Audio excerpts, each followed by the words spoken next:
বিসমিল্লাহির রহমানির রহিম। আজকে 15তম বিসিএসে আসা একটি এমসিকিউ সলিউশন করব।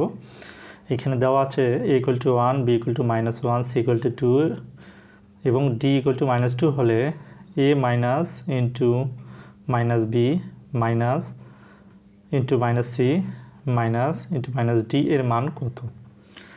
এখানে আমরা সরাসরি ব্র্যাকেটগুলো উঠাই দেবো। প্রথমে ব্র্যাকেটগুলো উঠানোর পর মানগুলো বসাই দিলে আমাদের উত্তরটা বের হয়ে আসবে। তো এখানে দেওয়া আছে a minus minus B minus minus C minus minus D. তো এখানে আমরা জানি যে ব্র্যাকেট উঠাই দিলে মাইনাস মাইনাস থাকলে প্লাস হবে, প্লাস মাইনাস থাকলে মাইনাস হবে।